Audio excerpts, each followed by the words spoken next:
Hi guys, we're talking about pitching in this video, and more specifically how we can get a little bit more spin on those shots from around about 30 to 40 yards. Now there's lots of different factors that go towards creating a higher spin rate. The golf ball that we use is really important, making sure that the grooves are fairly clean, making sure that the ground conditions make a big difference as well. So there's lots of different things that go together to create a high spinning shot.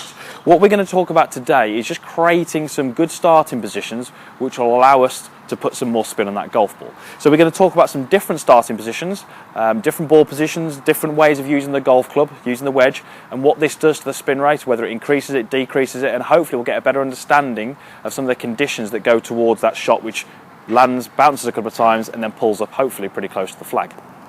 So what we're going to look at first is the ball position, moving it back in the stance. We're often told, or we have been told, that if we put the ball back and push the handle forwards and hit down on the golf ball, this is really going to increase the spin. We're told that ball back, hit down gives us a higher spin rate, and really that's not the case. When we look at the spin rate with the launch monitors that are available today, we often find that the further the ball goes back and the more the handle goes forwards, the spin rate drops, it starts to lower.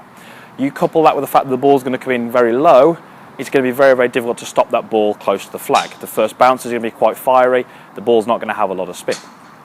So if we look at the complete opposite to that, if we look at the ball more forward in stance and we open the club face, so we add loft, what does that do to the spin? Well, I've got a 53-degree club here, and with the club face as open as it is, I'm probably turning that golf club into around about 70 degrees of loft.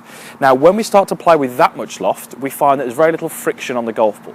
The club slides under the golf ball, we get a very high takeoff angle, so we get a very steep drop angle, but we don't create a lot of spin because there isn't much interaction with the golf club and the ball. It slides under this way and it doesn't really grab the ball and impart the spin.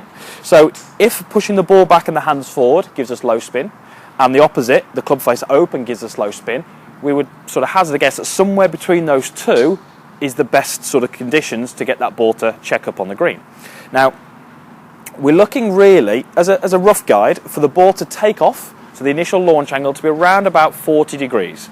Now obviously that's quite a specific number, it doesn't matter if it's 38, 39, 42, something like that, but if we can get that ball taking off at around that number, we should find that we're putting ourselves in a better position for that ball to check up on the green. So how do we do that? Well, I've got a 53-degree club here, so to get that ball to take off at the angle that we need it, I'm going to play the ball fairly forward in my stance, so only just in front of my left heel, but with a little bit of weight on my front leg, that leaves that golf ball pretty much under the buttons on my shirt, so under my sternum.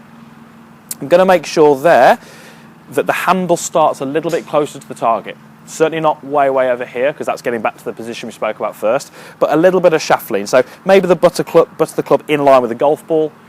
That's going to give us about 5 to 10 degrees of lean in the club shaft. So already my 53-degree club is down to 43. I'm getting much closer to that number. So if I can start to return the golf club to that position, then I've got every chance of that ball taking off at around about the sort of 40-degree mark.